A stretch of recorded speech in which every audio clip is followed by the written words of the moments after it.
প্রিয় দর্শক, আসসালামু আলাইকুম। আপনাদেরকে স্বাগত জানাচ্ছি। আমি আইয়ুব আলী আনসারী সরাসরি আপনাদের সাথে যুক্ত হয়েছি একেবারে বন্যা কবলিত এলাকার খবর জানানোর জন্য। আপনারা জানেন যে গত কয়েকদিন ধরে টানা বৃষ্টির কারণে অর্থাৎ একই সাথে উজান থেকে নেমে আসা নদীগুলোতে ভরপুর ১৬টি নদ নদী বেষ্টিত এই কুড়িগ্রাম জেলার আপনারা জানেন যে প্রতি বছরে বন্যায় কিন্তু আকস্মিক বন্যার কারণে অনেক বাড়িঘর তলিয়ে যায়। একই সাথে কিন্তু গত কয়েকদিন ধরে টানা বর্ষণের কারণে তলিয়ে গেছে শত শত হেক্টর জমির আবাদ। যেটি আপনাদেরকে আমি যদি দেখাই, একটু শুধু এদিকে দেখবেন যে শত শত হেক্টর পানির নিচে এখন পর্যন্ত তলিয়ে আছে, অর্থাৎ ফসলি জমি।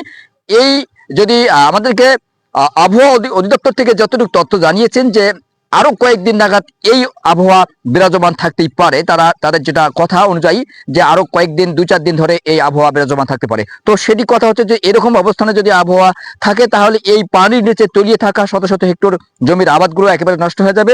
সেক্ষেত্রে কিন্তু কৃষকেরা একেবারে পথে বসে যাবে, যে কথাটি আমরা বলে থাকি। একবারে তাদের সর্বোচ্চ আশাটুকু নিয়ে কিন্তু তারা ফসলটুকু বুনেছেন, তার সর্বোচ্চ শেষ সম্বলটুকু কিন্তু তারা পুঁজিটুকু খাটিয়েছেন, সেটুকু কিন্তু ক্ষতি পুষিয়ে নেওয়ার মতো সামর্থ্য তাদের নেই। তো সব মিলে আমরা আপনাদেরকে দেখানোর জন্য চেষ্টা করছি যে এরকম রাজারহাট উপজেলার শত শত হেক্টর জমির আবাদ কিন্তু এখনো পানির নিচে তলিয়ে রয়েছে। তো সেটি আবহাওয়া অধিদপ্তরের তথ্য অনুযায়ী আরো কয়েকদিন এই আবহাওয়া বিরাজমান থাকতে পারে।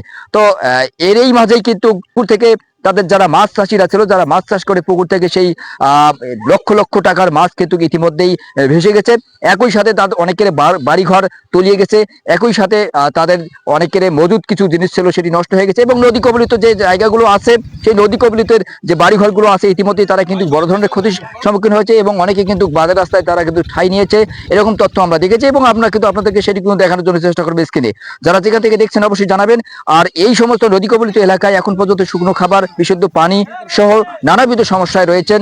বিশেষ করে শিশু এবং বৃদ্ধ যারা রয়েছেন তারা কিন্তু এই পানিবাহিত রোগের আক্রমণ হওয়ার বেশি কিছু সম্ভাবনা রয়েছে। তো দর্শক, এতক্ষণ ধরে আপনাদের সাথে যুক্ত ছিলাম আমি আইয়ুব আলী আনসারী।